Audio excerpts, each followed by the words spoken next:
부활은 반드시 죽음을 거쳐야 됩니다. 죽음 없이 부활은 있을 수가 없습니다.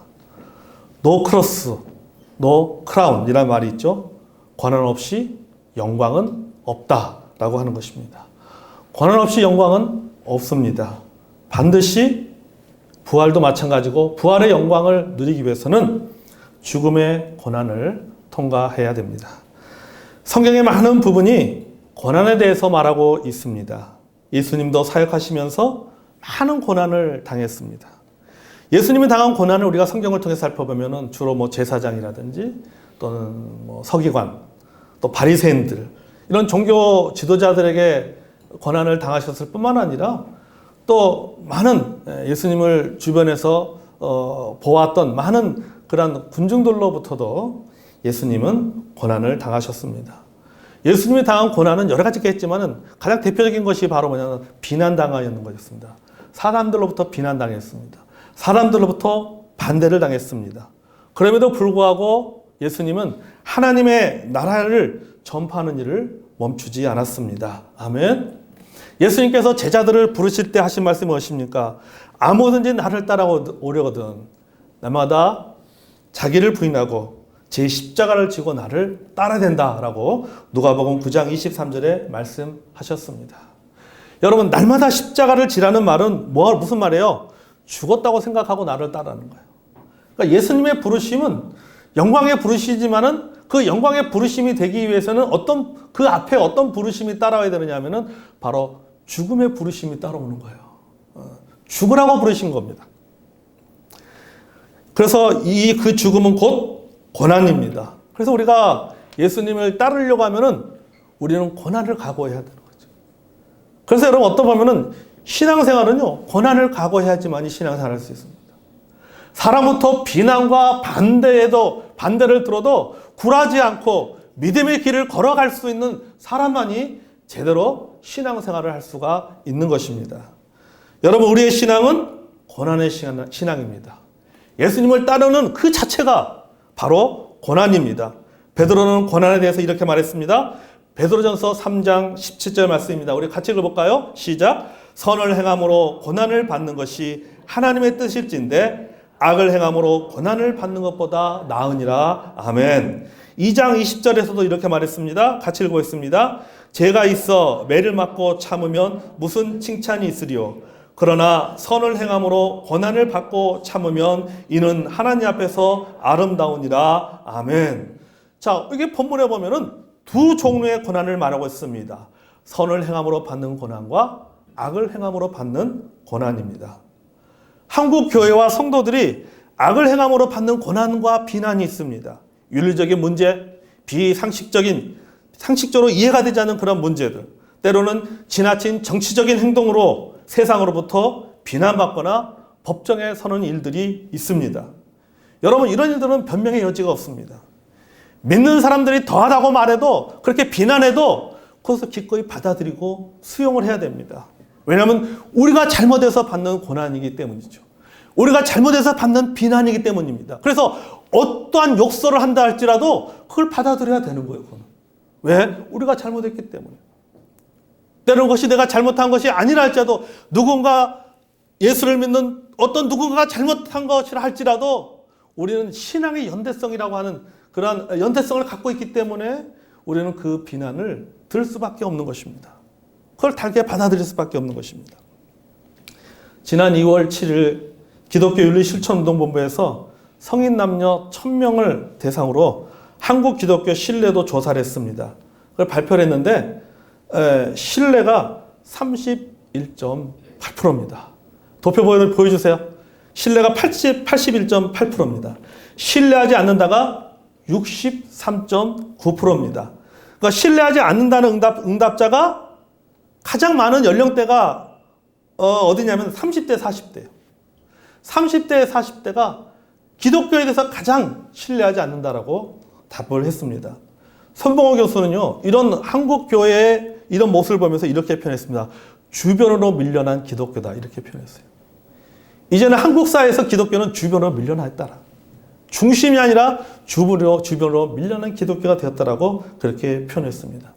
그런데 재밌는 것은 또 다른 조사의 결과가 났는데 똑같은 대상을 1000명을 대상으로 해서 설문조사했습니다. 설문조사의 내용은 이것입니다. 한국 사회에 도움이 되는 사회봉사라는 종교는 어디냐? 1위가 기독교예요. 그러니까 신뢰하지 않는 것도 많은 사람들이 기독교를 신뢰하지 않지만 그럼에도 불구하고 한국 사회에 가장 많은 사회적인 봉사를 하는 그런 종교는 기독교다라고 말하고 있는 것이죠. 그러나 여러분, 이런 일들만 있는 것은 아닙니다. 우리는 이렇게 선을 행하고 있음에도 불구하고 당하는 고난도 있습니다. 그것은 바로 신앙 자체에 대한 비난이에요. 세상에 좋은 일을 많이 해도 사람들은 믿는 사람들을 비난합니다. 교회를 반대하고 부정하고 비난합니다. 9가지 잘해도 1가지 잘못하면은 그 1가지 잘못한 것만 드러나면 그거를 가지고 벌떼처럼 달려들어서 온갖 비난을 다 퍼붓습니다. 교회가 아무리 방역을 잘해도 한두 교회 문제가 일어나면 그것이 마치 한국 교회 전체의 문제인 것처럼 그렇게 생각하고 매도하고 비난합니다. 최근에는 신천지 이단으로 출발된 그 집단 간염으로 인해서 이 교회에 대한 적대감과 논란이 더 커졌잖아요. 토요일만 되면 뉴스에 나옵니다. 자막으로 나오기도 하고 정부에서 말합니다. 종교 소모임주의, 예배 시간에 큰 소리로 찬양하지 말기, 마스크 꼭 쓰기, 사회적 거리 두기, 예배당에서 교회에서 식사 금지, 식사를 하지 말기, 이런 내용들. 그러니까 교회를 향해서 계속해서 지나치다 싶을 정도로 방역을 강조하고 있는 거죠. 사람들은 대중매체를 통해서 이런 내용을 계속해서 반복해서 듣다 보면은 교회에 대해서 더 큰 불신의 마음을 갖게 되는 거죠. 이제 휴가철이 돌아왔습니다. 휴가지에 가서 이런 거 조심하십시오. 라고 사람 이야기합니다. 그러나 그것은 아무리 강조해도 그것은 불특정 다수를 향해서 말하기 때문에 전혀 문제가 되지 않습니다. 그러나 교회에 대해서 말하는 것은 특정한 대상이 되기 때문에 마치 그 특정한 대상이 마치 어떤 간염원의 어떤 그런 항상 간염이 일으킬 수 있는 그런 주요한 발생 원인으로 사람들이 그렇게 인식을 하게 된다라고 하는 것이죠. 계속 그래서 반복해서 듣다 보면 그렇게 된다는 것입니다. 그러다 보니 사람들은 교회에 대해서 더 큰 불신의 마음을 갖게 됩니다. 그리고 우리의 신앙은 더 위축됩니다. 주변 사람들 눈치를 보게 됩니다. 자, 이렇게 사방으로부터 교회를 향해서 반대의 목소리가 점점 더 커지는 이런 사회적인 분위기 속에서 과연 복음은 증거될 수 있을까? 하나님 주신 사명을 감당할 수 있을까? 그리고 앞으로 교회의 미래는 어떻게 될 것인가라고 하는 걱정과 두려운 마음이 듭니다. 그러나 여러분, 사방에서 교회를 비난하고 반대하고 적대적으로 생각하는 분위기 속에서도 하나님의 복음은 거침없이 담대하게 증거돼야 됩니다. 아멘. 왜냐하면 그 복음이 영혼을 살리기 때문에, 가정을 살리기 때문입니다. 민족을 살리고 세상을 치유할 수 있는 유일한 방법이 바로 복음이기 때문에 세상이 아무리 교회를 반대하고 내 주변의 사람들이 아무리 믿는 사람들을 비난하고 반대하고 악평을 한다 할지라도 하나님의 그 복음은 거침없이 담대하게 증거되어야 된다는 사실입니다. 아멘. 오늘 본문에 등장하는 바울을 통해서 우리가 이 메시지들을 배우기를 원합니다. 첫째, 세상의 비난에도 불구하고 복음은 거침없이 전해져야 됩니다. 아멘. 여러분, 오늘 본문에 보면요, 바울은 여러 가지 고난들을 겪으면서 로마에 왔습니다. 그의 신분은 제수입니다. 제수 신분으로 로마에 들어왔습니다. 그러니까 일종의 이제 가택연금이 된 상태입니다. 바울이 로마에 왔다는 이야기를 듣고 로마에 살고 있는 그런 유대인들이 바울을 만나러 왔습니다. 그들에게 바울이 말합니다. 자신이 어떻게 제수의 몸이 되어서 이곳 로마까지 오게 되었는지에 대해서 이야기를 합니다. 한마디로 말하면 이런 내용이죠. 억울하게 왔다는 겁니다. 로마 정부에서는 당신은 죄가 없습니다라고 무죄 풀어주려고 했었는데 유대인들이 반대했다는 거죠.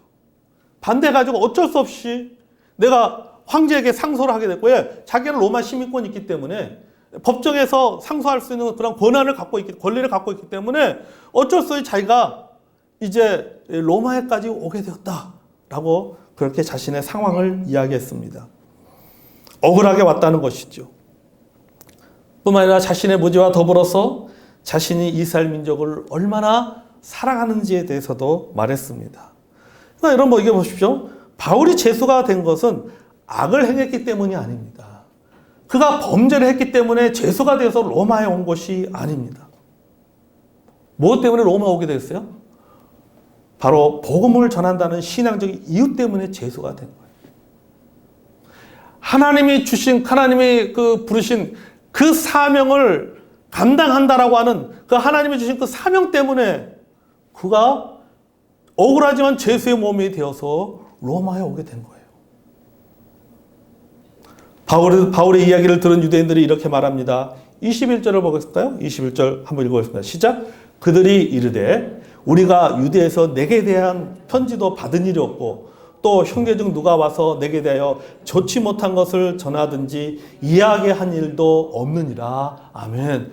자, 사람들이 말합니다. 유대인들이 뭐라고 말합니까? 우리가 당신에 대해서 좋지 못한 것을 전해 들은 바가 없습니다라고 말합니다. 이 말은 뭡니까? 당신이 인격적으로 문제가 있고 당신이 많은 어떤 죄를 범해서 윤리적인 어떤 죄를 범해서 굉장히 사람들에게 부정적인 평가를 받고 있다라고 하는 그 이야기를 들은 적이 없다는 거예요. 지금 유대인들이 그걸 말하고 있는 것입니다. 이 말은 로마에 살고 있는 유대인들은 바울의 무죄를 인정하고 있었다라고 하는 겁니다. 바울이 로마에 온 것은 무슨 죄를 범해서 로마에 온 것이 아니다라고 하는 것을 로마에 살고 있는 유대인들은 알고 있었다라고 하는 거죠. 이 말은 그들에게는 바울에 대한 신뢰가 있었던 것이죠. 바울 그 자체에 대해서는 굉장히 좋게 평가를 하고 있었다라고 하는 겁니다.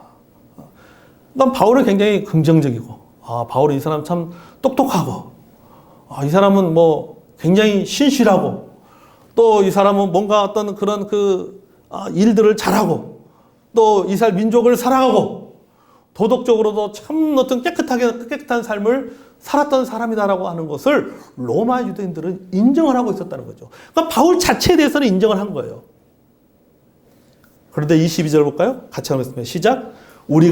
이에 우리가 너의 사상이 어떠한가 듣고자 하니 이 파에 대해서는 어디서든지 반대를 받는 줄 알기 때문이라 하더라. 아멘. 자, 이 파에 대해서는, 다시 말해서 예수 그리스도에 대해서는, 복음을 전하는 것에 대해서, 복음에 대해서는 어디서든지 반대를 받는 줄 알기 때문이다.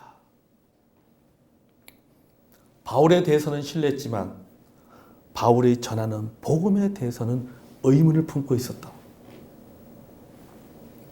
어디서든지 반대를 받는다. 사람에 대한 반대가 아닙니다. 사람에 대한 비난이 아닙니다. 복음에 대한 비난이죠. 바울에 대한 비난이 아니라 바울이 믿고 있는, 바울이 전하고 있는 복음에 대한 비난입니다. 예수님에 대한 비난을 하고 있는 것입니다. 그러니까는 바울 자체는 문제가 없는 거예요. 바울 자체는 문제가 없는데 바울이 전하는 그 복음에 대해서 사람들이 반대하고 비난하고 있는 겁니다. 여러분, 이게 지금 우리가 처한 입장이에요. 사람들은 우리를 신뢰합니다. 우리 가족들은 믿지 않는 가족이라 할지라도 나를 가족으로 인정합니다. 내 이웃은 나에 대해서 나와 좋은 관계를 맺고 있습니다. 회사에서, 직장에서 직장 동료들과 좋은 관계를 맺고 있습니다. 사람들이 내가 직장에서 하는 그 업무에 대해서, 업무적인 능력에 대해서 인정해 줍니다. 그리고 신뢰를 받습니다. 그렇지만 우리가 좋은 관계를 갖고 있지만은 신앙에 대한 이야기가 나오면, 교회에 대한 이야기가 나오면, 복음에 대한 이야기가 나오면 어디서든지 무조건 반대하고 비난합니다. 나에 대해서 반대하는 것이 아닙니다. 나에 대해서 비난하는 것이 아닙니다. 내가 믿는 그 믿음에 대해서 반대하고, 내가 믿는 그 믿음에 대해서, 내가 전하는 그 복음에 대해서 비난하고 악평하는 것입니다. 나를 반대하는 것이 아닙니다. 나를 비난하는 것이 아닙니다. 내가 믿는 믿음에 대해서 비난하는 것이고, 내가 고백하는 그 예수님에 대해서 반대하는 것입니다. 여러분 그렇지 않습니까? 여러분의 형제간에, 집안의 형제간에 아무리 관계가 좋아도 안 믿는 형제는 내가 신앙에 대한 이야기만 나오면 갑자기 사람이 돌변해집니다. 믿음에 대해서, 교회에 대해서, 예수님에 대해서, 한국 기독교에 대해서 여지없이 비난하고 비판합니다. 그렇지 않나요? 아무리 좋은 관계고 아무리 신뢰받는 관계라 할지라도 신앙의 문제에 대해서 이야기를 꺼내면은 그것에 대해서는 여지없이 반대합니다. 여지없이 비난합니다. 그런데 여러분, 이게 오늘날만 그런 게 아니에요.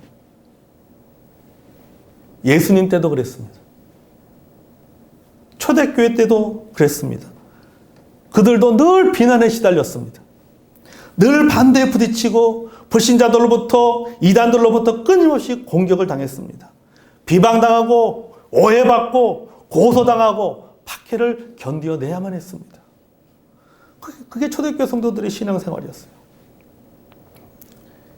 그러니까 여러분, 지금 우리가 당하고 있는 사방으로부터, 또 우리 주변에 저는 믿지 않는 가족들을 통해서, 또는 친척들을 통해서, 내 주변의 사람들을 통해서 내가 믿는 것 때문에 내 신앙에 대해서 비난을 당하고 반대를 받고 있고, 여러 가지 어떤 악평과 조롱을 듣는 것이 놀랄만한 일이 아니다라고 하는 거예요.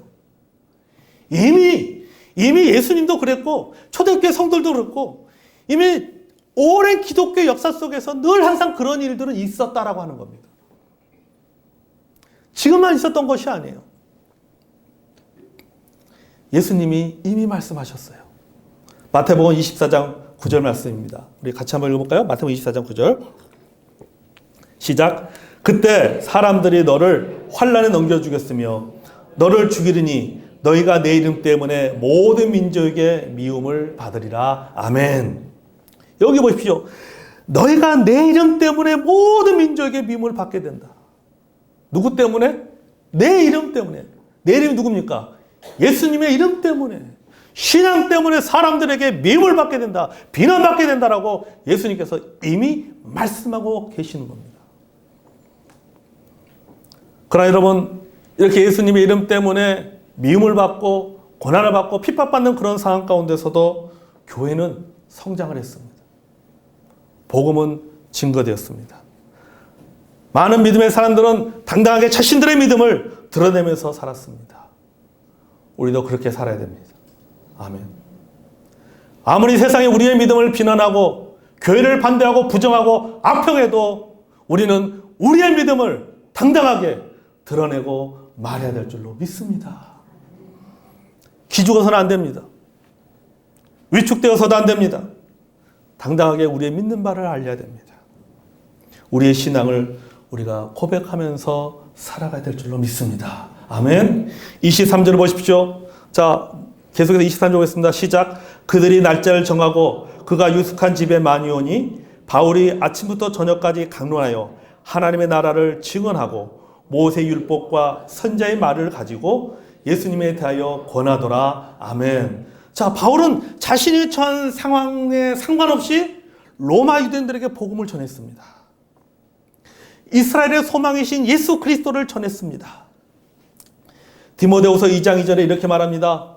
복음으로 말미암아 내가 죄인과 같이 매인 데까지 고난을 받았으나 하나님의 말씀 뭐라고요? 매이지 아니하니라.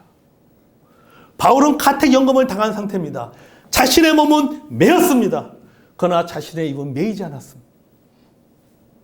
나는 매였지만은 하나님의 복음은 매이지 않은 거예요. 여러분, 우리는 매일 수 있습니다. 우리는 격리당할 수 있습니다. 우리는 비대면이 될 수 있습니다. 그러나 하나님 말씀까지 매어서는 안 된다고 하는 거죠. 하나님의 복음이 멈춰서는 안 됩니다. 우리의 믿는 바까지 비대면이 되어서는 안 됩니다. 아멘. 하나님의 말씀은, 하나님의 복음은, 우리의 믿음은 계속해서 표현돼야 되고 담대하게 거침없이 나아가야 되고 전파해야 될 줄로 믿습니다. 아멘. 여러분 우리가 그렇게 살아가야 돼요. 그러니까 위축될 필요가 없어요. 기죽을 필요가 없어요. 어느 순간 많은 믿는 분들이 위축되어져 있는 것을 보게 됩니다. 기가 죽어 있는 것을 보게 됩니다. 자신의 믿음에 대해서 당당하게 드러나지 못하고 말하지 못하는 것을 보게 됩니다. 여러분 그럴 필요 없어요. 예수님 이름 때문에 비난을 받는 것은 그것은 당연한 겁니다. 그 비난과 그 반대가 나를 향한 비난과 반대가 아니라 내가 믿는 믿음에 대한 비난과 반대예요. 그럴 때 여러분 우리가 별로 그것에 대해서 여러분 기죽을 필요 없고 사도 바울처럼 담대하게 거침없이 우리의 믿음을 표현할 줄 아는 저 여러분이 되기를 원합니다. 아멘. 둘째, 결과에 상관없이 복음은 거침없이 전해져야 됩니다. 바울이 하나님의 나라를 전하고 예수 그리스도를 전하자 두 가지 반응이 일어났습니다. 24절에 보니까 이렇게 말하고 있어요. 그 말을 믿는 사람도 있고 또 믿지 아니한 사람도 있다. 여러분 항상 모든 일에는 두 가지 반응이 나타나게 되어 있습니다. 자신 믿는 믿음에 대해서 복음에 대해서 전한다고 모든 사람이 다 믿는 것은 아닙니다. 그렇다고 모든 사람이 다 부정하거나 모든 사람이 다 반대하는 것도 아니에요. 100%는 없습니다. 부정과 긍정, 긍정과 부정은 있기 마련이에요. 항상 모든 일에는. 여러분 우리가 이 세상에서 아무리 좋은 일을 하고 사랑을 베풀고 선한 목적으로 일을 해도 모든 사람이 다 그 일에 동의하는 것은 아닙니다. 모든 사람이 다 그 일을 좋게 평가하는 것은 아닙니다. 선한 일에도 비난은 따라옵니다. 사람을 살리는 복음을 알려줘도 그것에 대해 반대하는 사람들, 안티 세력은 존재하기 마련이에요. 이것이 세상입니다. 이게 현실이에요. 구약의 이사야 선지자가 이미 예언했습니다. 26절과 27절을 보겠습니다. 자, 26절, 27절 읽어볼까? 시작. 일러스되 이 백성에 가서 말하기를 너희가 듣기는 들어도 도무지 깨닫지 못하며 보기는 보아도 도무지 알지 못한도다. 이 백성들의 마음이 우둔하여져서 그 귀로는 둔하게 듣고 그 눈은 감았으니 이는 눈으로 보고 귀로 듣고 마음으로 깨달아 돌아오면 내가 고쳐줄까 함이라 하였으니 아멘. 여러분 우리의 문제가 아니라는 겁니다. 듣고 받아들이는 그들의 태도가 문제예요. 그러면 여러분 결과에 대해서 또 논쟁에 대해서 너무 신경 쓸 필요가 없다는 거죠. 깨닫지 못하는데 귀를 막고 눈을 감았는데 우리가 어떻게 할 수 있겠습니까? 이미 그들은 듣기 전에 말하기 전에 눈을 막아버렸습니다. 귀를 막아버렸어요. 그들을 설득하거나 변화시키는 것은 애초에 불가능한 것입니다. 그저 우리는 하나님의 부르심에 따라서 우리가 해야 될 사명을 감당하면 됩니다. 아멘. 30절과 31절을 보겠습니다. 30절과 31절. 자, 읽어봐 시작. 바울이 온 이태를 자기 셋집에 머물면서 자기에게 오는 사람들을 다 영접하고 하나님의 나라를 전파하며 주 예수 그리스도에 관한 모든 것을 담대하게 거침없이 가르쳤더라. 아멘. 자, 읽어보십시오. 담대하게 거침없이. 여러분 지금 우리에게 필요한 태도가 바로 이것입니다. 사방으로부터 교회가 비난을 받든 사방으로부터 우리의 믿음이 비난을 당하든 사람들이 고소하고 비난하고 악평하고 조롱한다 할지라도 우리는 우리의 사명, 우리의 믿음, 나를 변화시키고 구원받게 한 복음을 우리는 담대하게 거침없이 표현하고 전해야 됩니다. 아멘. 그렇게 전해야 돼요. 여러분 신앙은요 레디컬입니다. 복음은 레디컬이에요. 다시 말하면 신앙은 급진적입니다. 복음은 급진적이에요. 우리의 믿음은 여러 급진적인 것입니다. 그렇지 않으면 밀리는 거예요. 우리의 신앙이 레디컬이 되지 않으면, 우리의 믿음이 레디컬이 되지 않으면, 우리의 신앙, 우리의 믿음이 급진적이 되지 않으면 우리는 밀리게 되어 있어요. 여러분, 세상의 비난과 사방에서 들려오는 반대의 목소리가 사라질 때까지 기다린다면 우리는 아무것도 할 수가 없어요. 우리의 신앙은 무너지고 맙니다. 교회 역사, 우리의 교회는 역사 속으로 사라지고 마는 것입니다. 비난과 반대는 결코 사라지지 않습니다. 우리가 주님 앞에 가는 그날까지, 주님이 재림하는 그 순간까지 2000년 전에 했던 그 악평과 비난과 조소가 오늘날에도 있을 것이고, 오늘날도 있고 앞으로도 계속 있을 겁니다. 내가 그 비난과 그 반대가 다 사라질 때까지 기다리고 그 다음에 내 믿음을 표현하겠다. 그때 내가 나의 신앙을 보여주겠다라고 한다면 우리는 아무것도 할 수가 없는 거예요. 왜냐? 결코 사라지지 않기 때문에. 여러분, 비난과 반대를 받고 싶지 않다면 한 가지 방법이 있습니다. 내가 비난과 반대를 받고 싶지 않아 한 가지 방법이 있어요. 그것은 신앙을 버리면 돼요. 교회를 떠나면 됩니다. 예수님을 배반하면 됩니다. 그러면 절대 욕먹지 않습니다. 절대 비난 듣지 않습니다. 절대 반대 목소리 듣지 않습니다. 따라하겠습니다. 그렇지 않고는 방법이 없다. 그렇지 않고는 방법이 없어요, 사실. 여러분 보세요. 바울이 왜 죄수가 되었습니까? 바울이 왜 유대인들에게 미움받는 사람이 되었습니까? 바울 자체가 문제가 있어서 그런 게 아니잖아요. 바울이 믿는 그 믿음 때문에, 바울이 전하는 그 복음 때문에 자기 민족들에게 미움을 받고 자기 민족들에게 고소를 당하는 그런 일들을 겪고 있는 거예요. 우리도 마찬가지입니다. 평생 내가 신앙생활하는 이상은 평생 동안 우리는 여러분 비난을 받을 수밖에 없어요. 심지어는 내 사랑하는 가족들에게, 심지어는 내 자녀들에게, 아니면은 부모님에게도 나는 신앙의 문제에 있어만큼은 비난당하고 반대받을 수밖에 없는 거예요. 어쩌면 그것이 우리 믿는 사람의 운명이에요. 그렇지, 이거 비난받기 싫고 반대 듣기 싫으면 떠나면 돼요. 교회 안 나오면 됩니다. 신앙생활 안 하면 돼요. 그러면 그 순간 비난과 반대의 소리는 없어져 사라집니다. 하지만 내가 믿음의 길을 가겠다라고 생각하면 우리는 각오해야 됩니다. 그러니까 예수님의 부르심은 무슨 부르심이라세요? 죽으라고 부르신 거잖아요. 내가 신앙생활 시작할 때는 죽었다 생각하고 고난받을 각오를 하고 신앙생활을 하는 겁니다. 미국에서 9.11 테러가 나고 그 뉴욕에 있는 큰 그 빌딩이 무너졌습니다. 소방대원들이 그 무너진 빌딩 속에 갇혀있는 수많은 사람들을 그들이 구하기 위해서 들어갔습니다. 그들이 인명을 구조하면서 그들이 했던 말이 있습니다. 유명한 말이죠. First in, last out. 먼저 들어가고 나중에 나온다. 가장 먼저 들어가고 가장 나중에 나온다는 겁니다. 그러니까 가장 먼저 그 재난의 현장에 가장 먼저 들어가서 사람들을 구하고 마지막 한 사람까지 포기하지 않고 그들을 다 인명을 구하고 난 다음에 가장 나중에 나오겠다라고 하는 겁니다. 그게 소방관들의 명언이에요. 표예요. 명언이에요. 그들의 늘 가슴에 새기는 것입니다.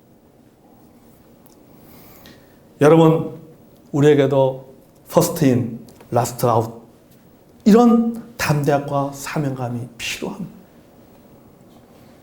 세상의 반대에도 불구하고 사방에서 들려오는 비난의 목소리에도 불구하고 사람들의 조롱과 악평에 여러분 너무 기죽지 마세요. 너무 신앙생활에 위축되지 마세요. 너무 교회생활에 위축되지 마세요. 예전에도 그렇고 지금도 그렇고 앞으로도 똑같습니다.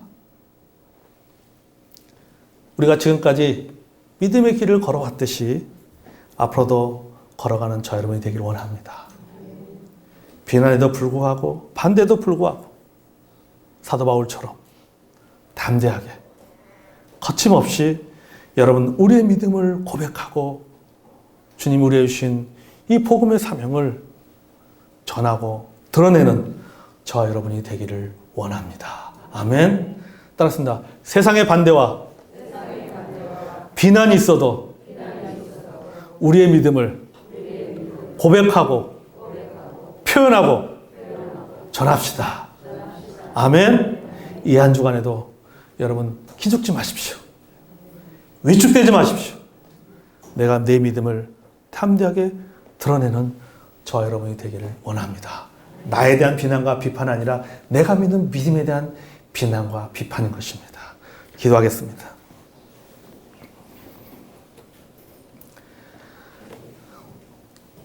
예수님은 우리에게 말씀하셨습니다.